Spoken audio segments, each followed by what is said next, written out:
Bom, pessoal, bom dia. Hoje, aqui no nosso Colégio Francisco Mendes, temos a honra de receber Paulo César, que falará um pouco sobre a história de Serra Talhada, né, e todo o percurso da cidade que nós moramos. Espero que vocês gostem. E Paulo César, seja bem-vindo. E o momento é seu, sinta-se à vontade.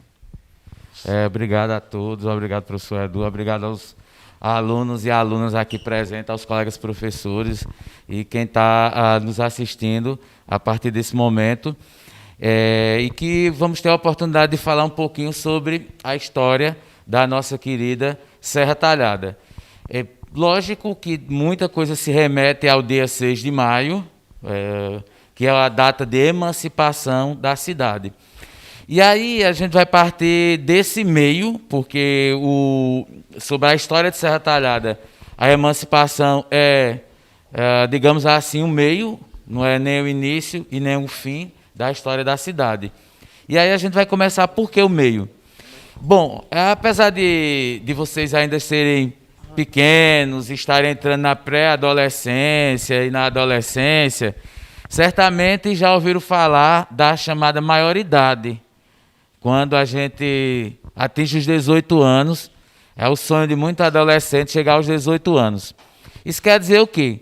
Que aos 18 anos você passa a ter autonomia, independência, você começa a responder pelos seus atos.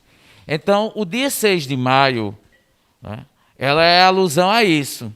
Há um momento em que Serra Talhada ela ganha essa maioridade e passa a ser uma cidade com autonomia em relação ao local que nós pertencíamos, que era a cidade de Flores. Então, se digamos assim, a maioridade, a emancipação, existe algo antes. E é isso que nós vamos conversar um pouquinho sobre a origem de Serra Talhada até, não exatamente o período atual, mas um determinado momento da história de Serra Talhada. Certo? Espero que vocês gostem desse trabalho e que possam aproveitar o suficiente, de despertar também a importância de valorizar a história da cidade, né, de conhecer mais a história da cidade, os cantos, os lugares da cidade, conversar com seus pais, avós, tios, sobre a história da cidade, a recordação, as lembranças de cada um sobre a nossa cidade, para que isso possa ser repassado de geração em geração. Até mesmo quem não é natural da cidade, mas que por alguma razão mora aqui ou se encantou, se apaixonou pela cidade, criou laços com a cidade e que tem essa oportunidade de conhecer um pouco mais sobre Serra Talhada. Bom, a gente vai dar início, primeiro falar sobre a cidade e os seus aspectos como origem e aonde nós podemos pesquisar um pouquinho sobre essas origens. Então, vou só pontuar para vocês entenderem mais ou menos como as narrativas históricas, as pesquisas históricas, elas ocorrem e como as visões, o olhar sobre a história, ela acontece. A Serra Talhada, assim como vários outros lugares, ela vai a partir da história política e religiosa, ou seja, as lideranças políticas, e não é necessariamente de um partido, pode ser o rei, o faraó, a rainha, o monarca, eles passam a escrever uma história a partir da perspectiva deles, o olhar deles. A religião, a partir do momento em que se estabelece uma igreja, uma capela, em algum lugar, começa-se a partir dali a escrever-se algo. Por quê? Porque a tradição da Igreja Católica, a princípio, e de outras religiões, era de relatar os acontecimentos. E ali passa a ser documentos e a história passa também a buscar nesses documentos um olhar sobre a origem daquele lugar. Então, às vezes, se precisa de um documento, aí vamos lá na igreja, vamos falar com a diocese, não é, onde ficou o bispo, enfim. A história urbana, o que seria essa história urbana? O casario. É você andar pelas as ruas e olhar e dizer, olha, aquela casa é velha, olha, é interessante como tem aqueles desenhos, né, que são os berais. Aí, por exemplo, em alguns lugares de Serra Talhada tem aquelas casas bem antigas, né, bem decoradas. Ali conta um pouco da história de Serra Talhada.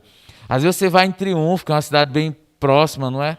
E muitos aqui devem conhecer, e você vai olhar ali aquele casario, aquelas casas antigas, e de repente pode ser casas modernas. E aquela arquitetura vai contar um pouco sobre aquela cidade.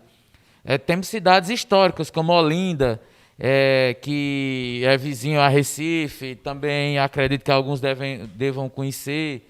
E outras pelo Brasil, como Ouro Preto, São João del Rei, que fica em Minas Gerais, que são cidades que guardam traços do Brasil colonial. Mas temos as pirâmides do Egito. Aquele traçado conta um pouco daquele período do Egito, da civilização, o Partenon na Grécia, o Coliseu em Roma. Enfim, então, a estrutura urbana das cidades conta um pouco da história. Temos a história social e cultural. No caso de Serra Talhada, nós não temos muitos relatos documentados sobre as dinâmicas culturais, tá certo? Nós não temos. Então, isso envolve danças, por exemplo, tem uns distritos que tem uma dança chamada São Gonçalo. É uma dança em que homens, os parceiros de dança é homem com homem, mulher com mulher, em fileiras, né? E aí tem todo um movimento de dança, e é muito tradicional em algumas regiões da zona rural de Serra Talhada. Nós não sabemos como a dança chegou aqui, como essa tradição veio parar e se espalhou em vários lugares, principalmente na zona rural. Se é uma dança que originou-se nessa região, se ela veio de outro lugar do Brasil, se ela veio da Europa ou se veio da África. Então, isso é que nós chamamos os registros culturais, que faz parte da cultura. Temos a história da escravidão, também com poucos registros. E por que temos que falar da escravidão? Porque o Brasil foi o país que mais escravizou negros no mundo. Foram mais de 350 anos. Então, praticamente todos nós temos alguma relação, direta ou indireta, com os negros. Mesmo que a cor da nossa pele não apareça nenhum traço, mas a mistura de raça é algo muito particular do brasileiro. A chamada miscigenação seria a mistura de portugueses e de outros europeus com negros e com os índios que viviam no Brasil. Existiam no Brasil milhares de índios, de tribos de índios que infelizmente foram dizimados. Então, a mistura em algum momento ocorreu lá atrás, 300, 200, até 100 anos atrás. Tá bom? Então, essa coisa faz parte da história do povo brasileiro. E falar sobre escravidão é também falar sobre algumas tradições que estão no nosso cotidiano, na nossa vida em comum. Algumas coisas que, de repente, você não sabe, mas está ali diretamente ligada a essa formação do nosso povo. A questão indígena, nós temos poucos registros sobre as tribos que habitaram Serra Talhada, mas certamente existiram, tá certo? Eu cito aqui os Tapuia, que é uma vertente, porque assim, existiam várias tribos de índios, não era somente uma, eram várias espalhadas pelo Brasil.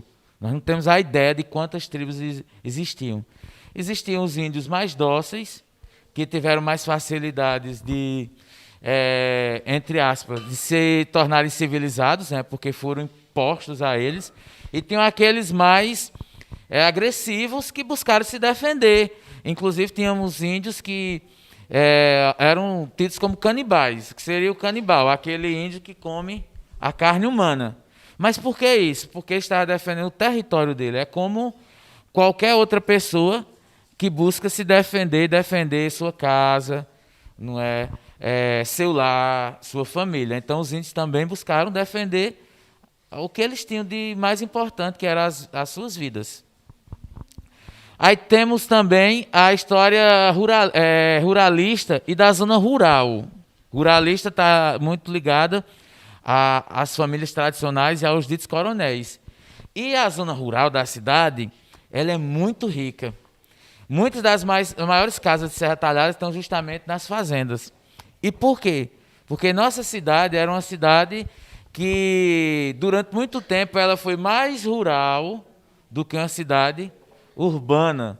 Então, ao contrário de outras cidades que vocês estudam, ou de que vocês tiveram a oportunidade de conhecer, seja no Brasil ou fora do Brasil, a Serra Talhada começou muito nas fazendas. E eram lá que estavam as maiores casas e as melhores casas, as mais confortáveis. E as pessoas passavam mais tempo nas fazendas. Gradativamente foi que a cidade foi desenvolvendo e certos aparelhos, né, de tecnologia foram vindo para a zona urbana e dando formato essa dinâmica de ruas que nós temos, né, na nossa cidade. Então, é muito importante conhecer isso, a história da zona rural, das fazendas, dos sítios e de cada família que residia nessas localidades. Eu vou separar rapidinho para vocês algumas datas, mais do ponto de vista informativo, até para vocês terem uma ideia dessa longevidade da cidade. Bom, lá no século XVI, né, que seria lá entre 1500 e 1600, pessoas passaram por aqui, certo? Não para morar, mas para mapear. Então, lá entre o século XVI e XVII, vieram expedições, grupos de pessoas que saíram provavelmente de Salvador. Por que Salvador? Porque a primeira capital do Brasil foi Salvador, tá certo? Então, até 1808, a capital era Salvador. De 1808 até 1960, você tem aí o Rio de Janeiro, e só depois dos anos 60 passa a ser Brasília. Então, a cidade que mais tempo ocupou o espaço de capital do Brasil foi Salvador, a capital do estado da Bahia. E lá estava todo o controle das informações que os portugueses precisavam. E aí saíram expedições, homens armados, que tinham como objetivo mapear as cidades. Iam registrando. Passamos em determinado lugar, existia uma serra. Aí dava um nome àquela serra. E escrevia tipo uma agenda, assim como vocês têm a agenda da escola, que todos os dias os tios e as tias fazem as anotações. É o registro, é o seu diário. E aí foram dando nomes aos rios. Por exemplo, Rio Pajeú é o rio que corta a cidade de Serra Talhada. É um nome indígena. Então, isso é sinal de que o lugar era habitado, a região, por índios. Então, o Rio Pajeú quer dizer rio que salva. Ele é uma associação ao nome de um pajé, né, ou pajelança, que seria a pessoa na tribo indígena, que é uma espécie, não é um médico, né, o médico é uma questão científica, mas é a pessoa que faz remédios, orações, os rituais de cura nas tribos indígenas são feitos pelos pajés. Então, Pajeú está associado a essa expressão pajé, e foi dada pelos índios.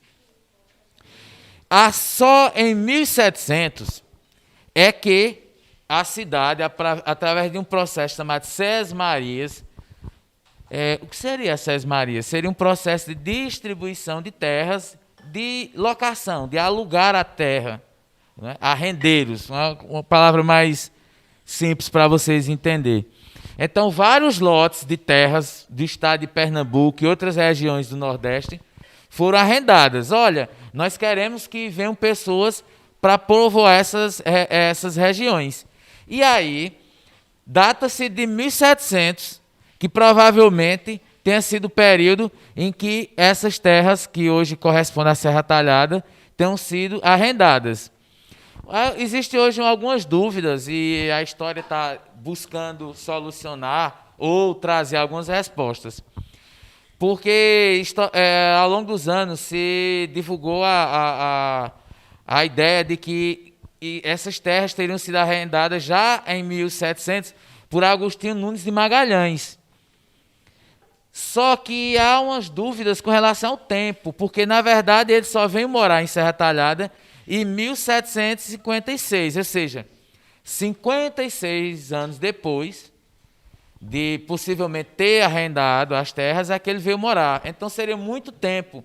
E ele já teria chegado aqui com uma certa idade, não seria mais um jovem.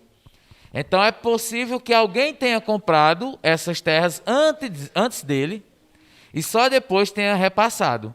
Mas, enfim, para um domínio mais, assim, uma lógica mais concreta da história, o que podemos dizer é que, oficialmente, as primeiras pessoas a povoarem, do ponto de vista dos portugueses, lembre-se, já temos índios aqui, não podemos esquecer. Nessa região existiam índios, tribos de índios. Nós não temos a precisão de onde eles estavam. E tem mais, já existiam homens pré-históricos que habitavam essa região. E daqui a pouco nós vamos mostrar algumas fotos de pinturas rupestres. Então, oficialmente, seria... Agostinho Nunes de Magalhães chegou em 1756, porque em 1757 ele pagou taxas de impostos. E ficou registrados lá. Era um ano depois da chegada, era que a pessoa pagava os impostos. Ele adquiriu a fazenda Serra Talhada, a associação, o nome, né, a serra que todos nós conhecemos. Ela tem vários talhos, né, várias talhas. E aí a associação Fazenda Serra Talhada. Mas também adquiriu a fazenda Saco, não é, que é uma fazenda que seria ao lado, e outras aqui nas proximidades. E ele veio com a família, alguns parentes, constituiu família aqui também, e foi gradativamente trazendo o comércio, principalmente a partir da criação de animais. Tá? Então, ele vai negociando com os animais e vai criando uma estrutura para a cidade. Um dos marcos importantes da cidade é a Feira Livre. Acho que quem não andou, mas deve conhecer, já deve ter visto, o chamado Pátio da Feira Livre. Então, das pessoas, os pais de vocês ou algumas pessoas da família vão fazer compras. E a feira, o grande momento da feira aqui é as segundas-feiras. Essa tradição, ela surgiu em 10 de fevereiro de 1778, ou seja, antes de se termos uma missa ou até mesmo um evento religioso, primeiro veio a atividade comercial, que é justamente a Feira Livre. E ela sempre se repetiu desde 10 de fevereiro de 1778 às segundas-feiras. Com o passar dos anos, outros dias foram incorporados, então nós temos feiras de domingo a domingo. Em 1838 criou-se a freguesia de Nossa Senhora da Penha, certo? É um momento aí que a cidade já começa a ganhar mais espaço. E em 1851, no dia 6 de maio, né, que se completa, que é o feriado, completa-se o dia da emancipação política, Serra Talhada deixou naquele momento de pertencer a Flores e passou a ter autonomia, né? Passou a ser chamada de cabeça da comarca, era assim a expressão. Passou durante muito tempo sendo chamada Vila Bela, que é sempre uma curiosidade, quem teria batizado a região como Vila Bela, porque é um nome bonito, dá sentido de que haviam belezas aqui. Então alguém chegou, né, era fazenda Serra Talhada, achou bonito e disse, é uma Vila Bela. E passou a ser o nome oficial da cidade. Então ela vai de fazenda, torna-se vila, só depois de muito tempo é que volta a se chamar Serra Talhada, lá em 1938. Temos aqui um pouquinho da pré-história, só ilustrando para vocês, são pinturas rupestres aqui em Serra Talhada, tem vários lugares. Eu só tive a oportunidade de até agora visitar 2 lugares, mas certamente existe mais. Uma é em Poldrinhos, que é uma região da zona rural, e outra em Santa Rita, às margens da PE, que dá acesso ao distrito, né? Então, temos lá diferentes traçados, mas dá para ver que são desenhos meio que aleatórios, mas devem fazer algum sentido. Essas pinturas são nitidamente pré-históricas pela estrutura e ao material usado. Por quê? Porque essa tinta resiste há séculos. É diferente de você, por exemplo, pintar a parede de sua casa hoje com qualquer tinta bonita, que não passa 2 anos e ela vai soltando-se. Essas não. Elas foram feitas com a mistura de pedras, né, do pó da pedra, com madeira, com terra, misturou-se a água e formou uma tinta que tem uma durabilidade impressionante. E então são 2 pontos que temos pinturas rupestres. Mas também tivemos vida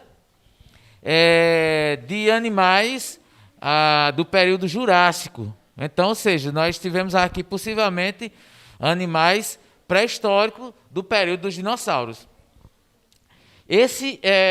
São ossos, são fósseis, na verdade, são fósseis de uma preguiça gigante que daria mais ou menos, era um pouco maior do que um carro como o Fusca. Então imagine, uma preguiça assim nas proporções bem maior do que um peixe-boi ou outro animal. Por quê? Nós não temos mais esses animais que foram extintos. Aqui foi encontrado, ainda está lá, lá na fazenda São Miguel. Eu tive o prazer de ir lá alguns anos atrás. É um açude e foi pedido pelos proprietários para aprofundar o açude. Quando a retroescavadeira puxou, veio ossos e a gente dá para perceber que não é um osso pequeno, né? Mas só que é um fóssil. Ele não tem mais peso, é a mistura de pedra com madeira. Quando você pega assim, sente o peso. Pela ação do tempo, ele foi passando por esse processo e virou um fóssil. E aí a maioria dos ossos, os maiores que tinham dessa preguiça gigante, foram enviados para museus de outros lugares do país. Infelizmente, nossa cidade não tem o sentido de preservar a pré-história, que seria algo importante. Inclusive, todos esses lugares, e existem vários nas cidades, as chamadas pedras dos letreiros, né? Em vários lugares você vai encontrar na zona rural. Esses lugares teriam que se tornar sítios arqueológicos e toda a área isolada, porque certamente em algum ponto daquele você vai encontrar fósseis, ossos de seres humanos que habitaram a cidade. Então, nós não temos essa concepção de preservar esse legado histórico, mas todas essas regiões vão ter utensílios que foram usados, armas feitas de madeira e pedra, que vão determinar aproximadamente, não tem como ser exato, em que época esses homens e mulheres habitaram Serra Talhada. Sobre a escravidão, eu separei aqui alguns materiais rápidos. Aqui era uma corrente usada em uma senzala. Essa senzala, onde foi guardada ou preservada essa corrente, era de um juiz da cidade. Então, todas as autoridades da cidade tinham escravos. O padre tinha um escravo para servi-lo, mesmo que ele não vivesse numa senzala, mas ele era escravo, né? A escravidão só veio acabar oficialmente no Brasil em 13 de maio de 1888, mas tínhamos correntes. Então, imagine seres humanos acorrentados. Se você cria um cãozinho em casa, uma cadelinha, e você não quer de forma alguma maltratá-lo ou maltratá-la ao ponto de usar uma corrente, Imagine que nós tivemos seres humanos que foram acorrentados, viveram presos como animais em situações desumanas, porque uma senzala não era um ambiente confortável, não é? Era algo similar a um chiqueiro de animais. Então foi um período terrível da história do nosso país e que não deve ser esquecido, assim como toda sociedade desenvolvida valoriza sua história. Porque os japoneses são um povo tão desenvolvido? Porque eles têm muito orgulho de preservar as suas histórias e as suas tradições. Inclusive de derrotas e vitórias, de tragédias e tudo que aconteceu com o povo japonês, assim como outras sociedades humanas. No Brasil, assim como Serra Talhada, não podemos esquecer a nossa história, mesmo que ela nos traga algum tipo de dor, de tristeza ou repulsa. Mas nós temos que manter essas memórias vivas para que isso jamais volte a acontecer. Essa é uma casa nas proximidades da UAST, que é a Universidade Federal Rural de Pernambuco, é um campus, né, a UAST, e no trecho que dá acesso, existem as ruínas de um casarão, todo de pedra, não é? Ele é datado de mais ou menos 1838. Existem uns senzalas aqui, e é um dos imóveis mais antigos da cidade. Certamente está entre aí os 3, 4 imóveis mais antigos da cidade, só que está em ruínas. Lá você entra, você vê a madeira, porque as casas não eram sustentadas com ferro e cimento. De repente alguém aqui, o pai ou a mãe é arquiteta, e deve já ter ido com os pais verificar uma obra. Aí vai ver aquela coluna de ferro e de cimento. Só que nessa época as colunas eram com madeira, era um tronco de árvores que eram usados para dar sustentação às casas. Aqui fala um pouquinho sobre a escravidão, sobre dados de 1872, o primeiro censo do Brasil. Nesse período já não se registrou oficialmente no censo dados sobre índios em Serra Talhada.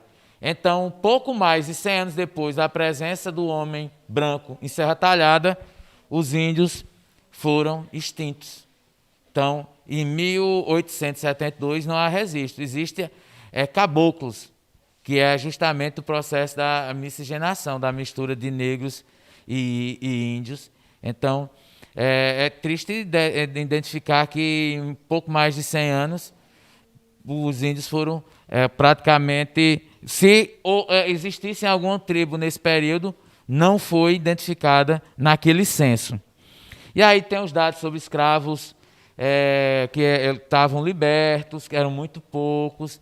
Os escravos não eram alfabetizados, todos eram analfabetos, não sabiam ler nem escrever. Uma grande parte eram mulheres que faziam trabalhos domésticos ou até mesmo braçais de trabalhar nas roças. Os negros não tinham sobrenome, eles vinham com os nomes originais da África. E aqui era só chamado por um nome, o Antônio, o Pedro, João, Francisca. Sobrenome é algo que veio da Europa. Então muita gente acabou sendo incorporado com sobrenomes, a exemplo de Santos, Silva e outros nomes que se tornaram muito comuns. Nomes mais tradicionais, vindos da Europa, as famílias fizeram questão de permanecer com aquele nome incorporado à família, como símbolo de que aquela tradição não se perdesse. E já os índios não tinham também nomes tradicionais, assim como os europeus, né? Nossa formação é europeia, a nossa língua é portuguesa, porque veio de Portugal, as nossas religiões, a maioria também vieram da Europa, enfim, muita coisa veio da Europa, inclusive a questão dos nomes. Adiantando um pouquinho mais, aqui está a história da Igreja do Rosário, né? A igrejinha, acho que alguns já foram lá na Concha. A gente recentemente soube algumas informações bem interessantes com relação à questão da igreja é o fato de que, oficialmente, foi a filha de Agostinho Nunes que teria pedido para construir. E essa igreja ela teria sido construída pelos escravos. Ela inicialmente chamava-se Igreja de Nossa Senhora da Penha. Com o tempo, a imagem de Nossa Senhora da Penha mudou de altar. Ela deixou de ser aqui na igreja, na igrejinha. Só que a gente ainda precisa saber um pouco mais sobre essa igreja, porque ela guarda muitas lembranças e recordações importantes do povo de Serra Talhada. Essa igreja, ela passou a ser, a partir de 1851, a ser uma igreja para os negros, porque os freios capuchinhos vieram primeiro eles eram italianos, vieram para o Brasil, né, eram das congregações capuchinhas, e aí trouxeram a imagem de Nossa Senhora do Rosário. Nossa Senhora do Rosário dos Pretos. Então é assim o nome da santa, é assim em todos os lugares. Não é? Então aqui meio que se aboliu, as pessoas ficaram só, a Igreja do Rosário. Não, o nome correto da imagem é Nossa Senhora do Rosário dos Pretos, porque ali seria o lugar para os negros frequentarem e também realizarem suas atividades, casamentos, velórios, etc. E aí foi construída uma outra igreja em Serra Talhada, a Igreja de Duas Torres. Essa igreja, lógico, não existe mais, ela foi demolida e passou a ser a Igreja de Nossa Senhora da Penha. E aí a narrativa é essa. Existe a igreja grande para as pessoas mais ricas e a igreja pequena para os negros. Pelo menos é a tradição oral que foi passada de geração em geração. Essa igreja ela foi demolida em 1926. Um desses padres aqui é o padre José Kerle, que é tio de Dona Emma Kerle, a proprietária aqui da escola. Ele foi um dos primeiros alemães a vir da família Kerle para a Serra Talhada. E ele é um dos que estão aqui na foto. Provavelmente é antes de 1926. Essa igreja, ela ficava na parte de baixo. Ali, não sei se vocês têm a memória afetiva da Praça Sérgio Magalhães, a Praça Grande, tem a Casa da Cultura. Então, ali era paralelo, não é, a Casa da Cultura, existia essa igreja de Duas Torres. Alguns ensinos estão preservados ainda e estão nessa igreja matriz mais majestosa, né, imponente, que é a Igreja de Nossa Senhora da Penha. Temos aqui o processo de construção da atual igreja. Essa era a Serra Talhada entre 1930 e 1940. Vejam que não havia um processo de urbanização, né? Nós temos um traçado de rua, nós não temos tantas árvores na cidade. Era um aspecto ainda bem escasso e sem muito movimento nas ruas, porque até então a maior parte da população da cidade morava na zona rural. Hoje, se as pessoas pegam o final de semana para ir para os sítios e chácaras, antigamente, e eu falo antigamente há décadas, há 100 anos atrás, as pessoas moravam na zona rural e vinham 1 ou 2 vezes à cidade para fazer a feira, para assistir uma missa, uma novena. Mas a vida era o inverso. A maioria da população morava nos sítios, na fazenda, e vinha só passar algumas horas ou alguns dias na cidade. Essa é a visão da praça, só que é ao contrário. Aí você vai observar que também não há prédios, não há estrutura. Esses postes aqui, a energia era a motor, não era a energia que viesse de uma hidrelétrica. Existia um motor, tinha que se colocar óleo diesel dentro desse motor e ele gerava energia. E aí, quando dava 9 horas da noite, havia uma sirene anunciando para a cidade era pequena, né? E aí as pessoas se recolhiam. Por exemplo, você estava na casa de um parente, de um vizinho, tocava a sirene e disse, eita, vai apagar as luzes. E aí ia para casa, para ficar em casa à luz de candeeiro, de vela ou de um lampião. Então a energia era a motor. Tinha uma hora, a partir das 9 da noite, que o motor era desligado e as luzes da cidade ficavam apagadas.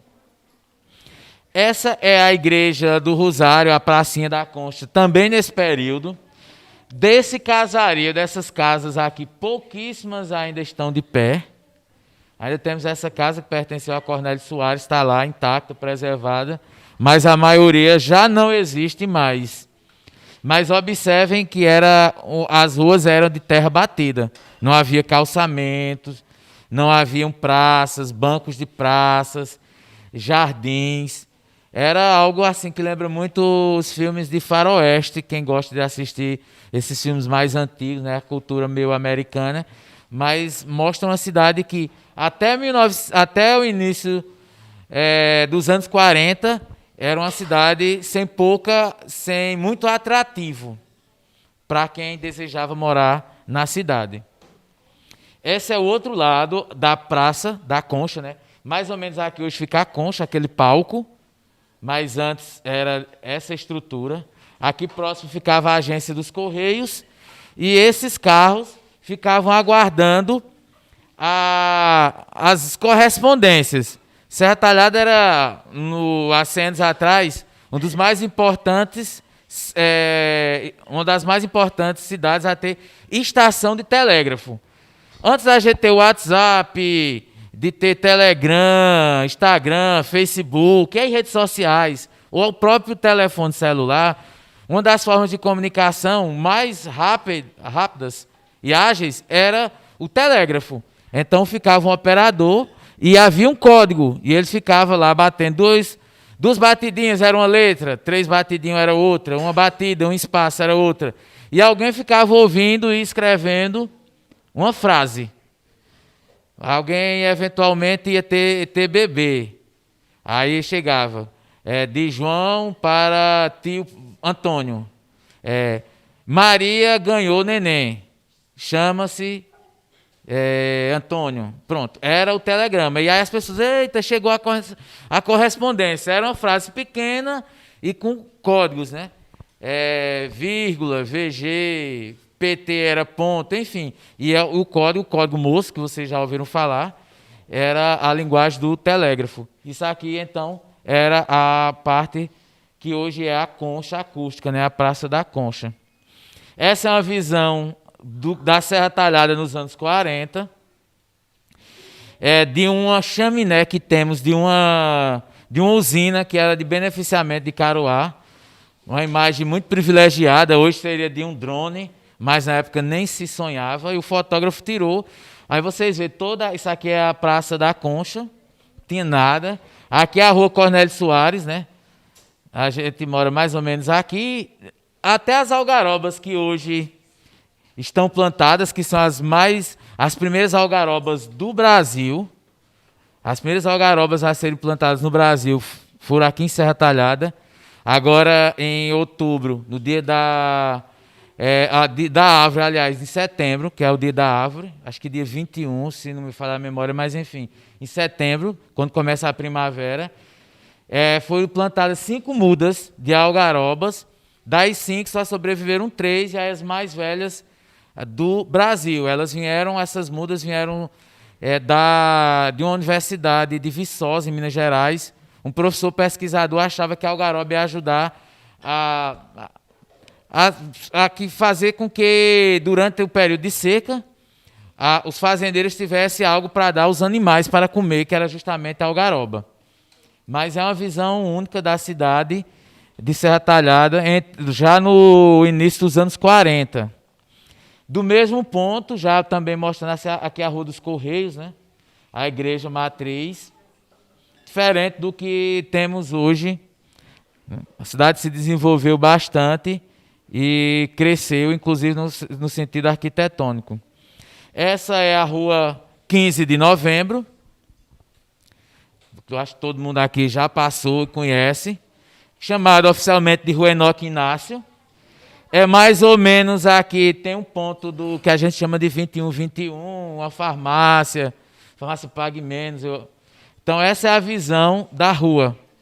Também observem, terra batida, não tem calçamento, bem diferente do que é hoje a principal rua da cidade. Tá certo? Essa era. E, originalmente, a rua foi apelidada de Rua do Cisco. Por quê? Porque quem morava na praça e em outros pontos ia jogar lixo nessa rua, que é a Rua 15. Ela não era tão movimentada como é hoje. E aí era chamada de Rua do Cisco, onde tinha um esgoto, enfim. Com o tempo, ela se tornou a rua mais importante da cidade, onde está a prefeitura, agências bancárias. No final dela tem a Câmara de Vereadores. Então, enfim, foi um lugar, uma rua que cresceu e ganhou importância ao longo dos anos. Essa é a Rua 15 no sentido contrário, mas já depois do asfalto construído. E essa estrutura aqui era o açougue público, onde hoje é a prefeitura municipal. Havia um açougue público, uma arquitetura muito bonita. Dizem que um raio caiu e atingiu a fachada e deixou uma marca lá, uma rachadura. E as pessoas dizem, foi um raio durante um dia de chuva, uma tempestade. E essas tradições foram passando de forma oral, de geração em geração. Só que, infelizmente, o prédio acabou sendo demolido e só temos fotos para falar um pouquinho sobre essa rua. E interessante é que você ia pela rua da prefeitura, né, onde ficava o açougue, e você não passava pela praça, para a Praça Sérgio Magalhães. Ela era fechada. Tiveram que demolir três imóveis para poder abrir e dar acesso, porque só existia um beco. Ainda tem hoje, né, 2 bequinhos, um que vai para o Bradesco, outro que vai sair. Então, a passagem entre as duas ruas era feita por becos. Aí, popularmente, ficou o beco dos barbeiros e o beco dos sapateiros. Prosseguindo, aqui é a Rua dos Correios. Aqui a gente já tem a agência dos Correios, né, de 1932. Alguns imóveis ainda permanecem, mas observem ainda essa questão de uma cidade que ainda não era calçada, nem tinha asfalto. Demorou bastante para que isso fosse uma constante na cidade. Ainda é a Rua dos Correios também, por trás da Igreja do Rosário, mostrando, dando uma dinâmica do que era a cidade, essas visões, essa visão de uma cidade ainda com muita rua sem calçamento. Já temos aqui, então, a imagem da praça, a primeira versão da praça. Aqui é de 1954. Já é uma praça que já atrai atenção. A cidade começa a ter já automóveis em diferentes pontos da cidade, não é? Essa estrutura da praça daquela época lembra a praça de hoje, então certamente o arquiteto ou arquiteta, quem fez o projeto, deve ter se inspirado nesse modelo. Temos aqui uns obeliscos ou símbolos, que seriam um obelisco. Temos esse primeiro e um outro aqui em frente à igreja, que era em homenagem ao centenário de emancipação de Serra Talhada, de 1951. Essa aqui já é uma visão dos anos 60, do alto da igreja de Nossa Senhora da Penha. Então, a praça, você já começa a ver outras realidades, os imóveis vão mudando, já vê uns sinais de arborização. Tinha um tanque aqui no centro, não se sabe bem a razão não sei se queriam fazer uma piscina, um piscinão, mas, enfim, tinha na primeira versão da praça um tanque. Aqui embaixo existia um bar chamado Bar Abrigo. Uma ligação entre o centro da cidade e o Bom Jesus começa a surgir, e aqui o Rio Pajeú.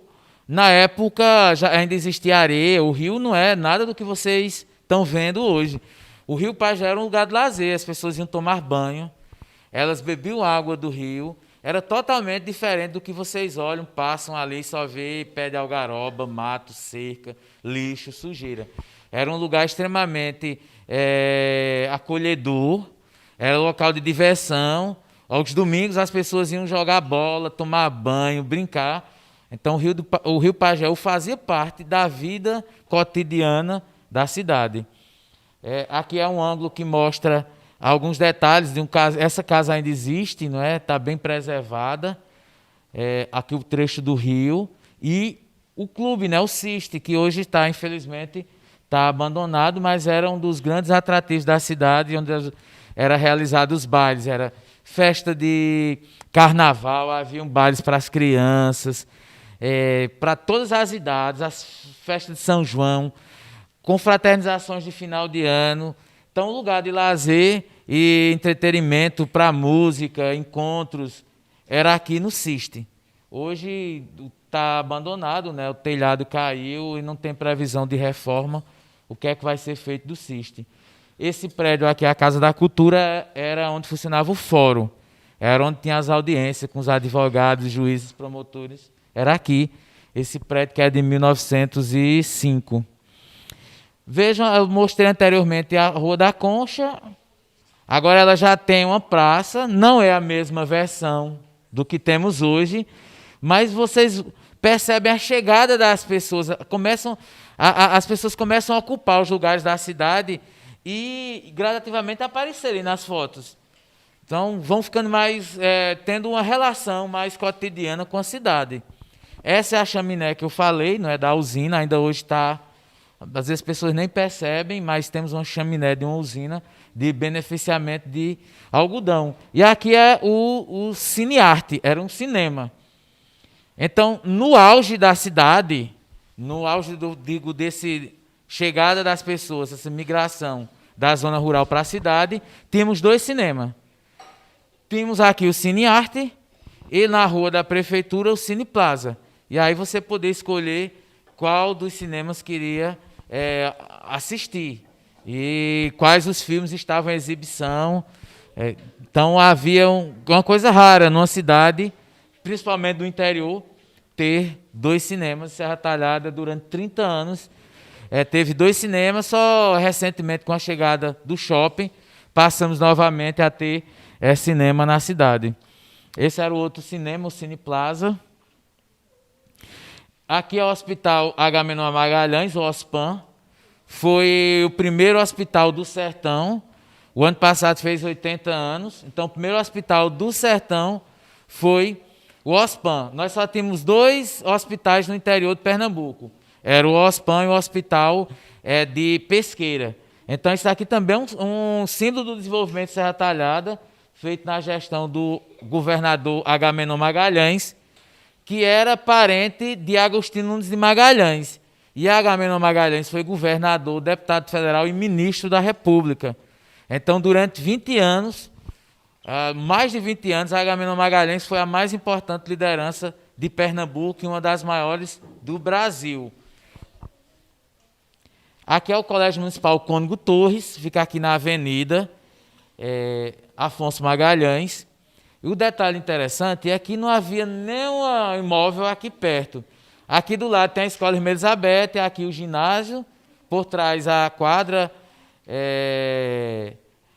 Maria Luísa Kerle, né, que é o nome que de fato é a quadra, como o Janaína sempre pede para dizer, porque a gente só chama Luísa Kerle, mas o nome correto é Maria Luísa Kerle. E, além do ginásio, temos aqui a FAFOPS. Então, gente, olha, não tinha avenida, nada separando, sinais de trânsito, como era bem diferente. E você vindo do Cônigo Torres para o centro, onde hoje é a Câmara de Vereadores, havia parede de um açude. E ali, então, você imagina passar pela parede do açude, tudo aquilo era água. Então, alguém deve ter alguma foto guardada. Espero que um dia compartilhe, mas para você vir do Cônigo Torres para o centro da cidade, você tem que passar por uma parede de um açude, justamente aqui na rua onde fica a Câmara de Vereadores. É outra foto do Colégio Municipal Cônigo Torres.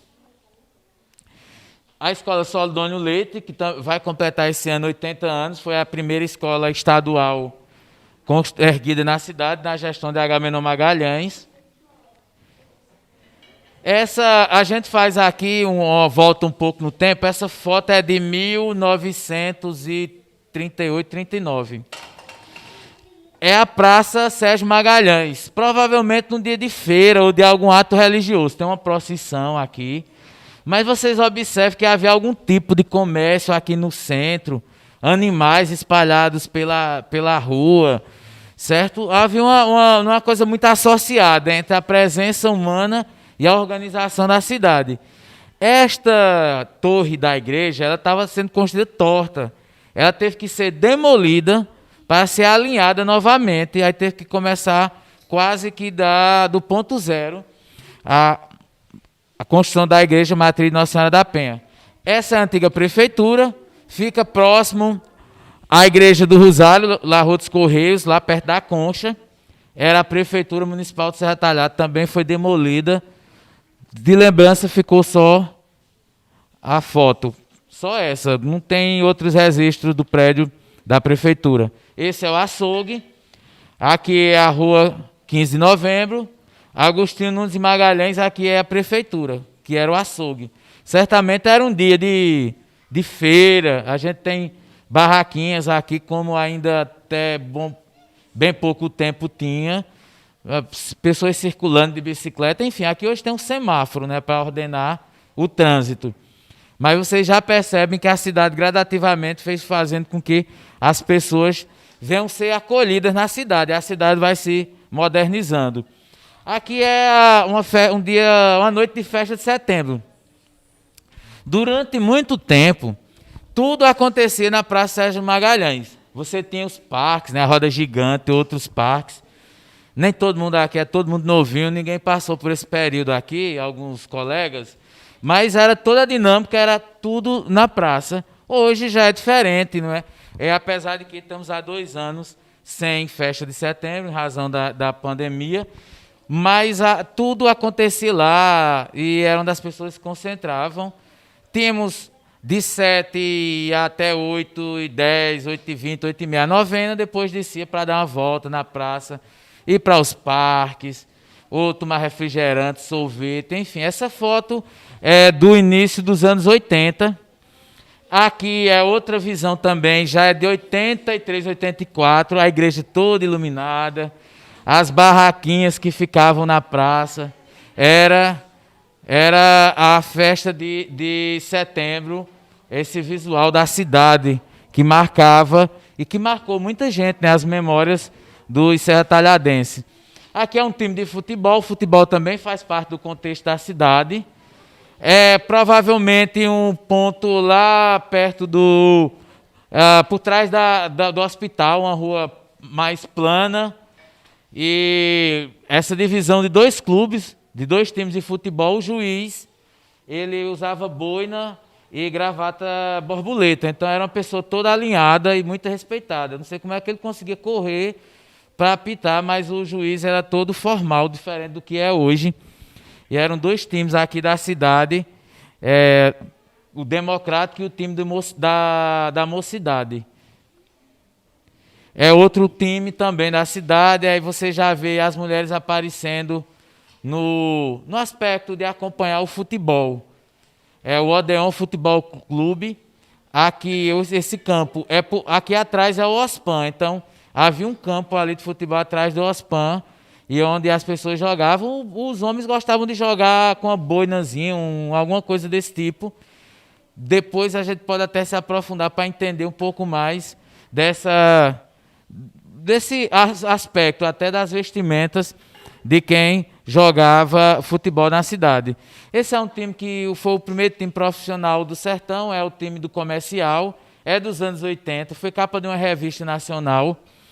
Lógico, está fazendo homenagem ao cangaço, porque muita coisa de Serra Talhada sempre se associa a Lampião. E esse foi o time do Comercial, ele foi uma grande sensação no futebol pernambucano e também no Brasil. Todo mundo tinha essa curiosidade de saber quem era esse time de Serra Talhada, um time profissional. E capa de uma revista nacional, que era a revista Placar. Essa é a Jazz Band, é uma banda, não é a Filarmônica, era uma banda de música, o estilo na época era o jazz.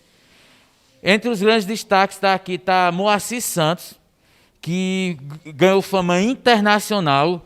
Ele é muito maior do que nós possamos imaginar. Ele morou anos em Los Angeles, acabou morrendo lá. Então imagine um cara que saiu do sertão pernambucano e ganhou o mundo. E é uma representação da música mundial. Ele não é um representante só da nossa música. E ele fez parte dessa banda, a Jazz Band de Serra Talhada, que ia por várias cidades fazendo shows e apresentações. Dona Rosa Pauferro, que foi maestrina, ela ensinou muita gente aqui de Serra Talhada a cantar. Nem todo mundo soube, né, aprender algumas, mas se esforçou e a gente reconhece a vontade de alguns amigos, né, guerreiros. E Dona Rosa Pauferro era uma maestrina autodidata. Ela não teve formação musical e morou muitos anos no abrigo Ana Ribeiro. Ela não tinha filhos, mas sempre foi uma figura muito acolhida pela cidade, pelo o trabalho, pela dedicação e pelo serviço prestado à Serra Talhada. Arnô Rodrigues é uma das expressões da cultura serra-talhadense, também pouco lembrado. Ele é o chamado multiartista. O que é um multiartista? É um cara que conseguiu desenvolver várias habilidades artísticas. Ele era ator, redator, humorista, era cantor, compositor, entre tantas outras facetas que ele conseguia desenvolver com extrema maestria. Algumas das mais belas músicas feitas para a Serra Talhada foi feita por Arnô Rodrigues, uma delas chamada Divina Cidade. É muito poético você dedicar à sua cidade essa expressão, Divina Cidade. Eu aconselho vocês a depois pesquisarem, porque é uma declaração de amor e uma obra de arte. Arnô Rodrigues trabalhou muitos anos na TV Globo, depois no SBT, morreu vítima de um afogamento. Depois de ter o barco virado, ele salvou os netos, mas ele tinha 67 anos na época, acabou falecendo. Mas é um dos grandes nomes da arte serra-talhadense, ao lado de Acisão, que em vida é nossa maior expressão cultural e artística, não só de Serra Talhada, como de toda a região, assim também como Rui Grudo e outros tantos talentos que temos na cidade. Aqui é um registro de um momento também importante, que são as missas. A gente resumiu todas em uma foto, e só explicando. Nós tivemos em 1953 a Festa do Algodão. Foi o maior evento cultural do interior de Pernambuco, realizado lá na Fazenda Saco, com cobertura ampla de jornais. Imagine, 1953. Os jornais da época dizem que a cidade ficou abarrotada de carros, nunca tinha visto tantos carros. E a festa era lá na Fazenda Saco, lá onde fica a UAST, aliás, depois da UAST, lá onde fica o IPA. E havia um congestionamento também de aviões. Aqui onde é o bairro da ABB, ali pegando o trecho do bairro do Raimundo até o final, havia o campo de pouso. Então, nosso aeroporto era de terra batida e aqui no bairro da ABB ficava o campo de pouso. E na época vieram tantas autoridades, vieram ministros da República, senadores, para esse evento chamado a Festa do Algodão, que também teve dificuldade até para o posicionamento dos aviões que vieram para esse evento. Lógico que eram aviões de pequeno porte. E aí, Maria Tereza de Godoy Bené, aos 17 anos, é eleita rainha do algodão. Eram representantes de várias cidades e teve esse evento. E ela, então, com 17 anos, é eleita a rainha do algodão. Depois vem as misses, né, que foram eleitas. Nós tivemos o tricampeonato, algo único.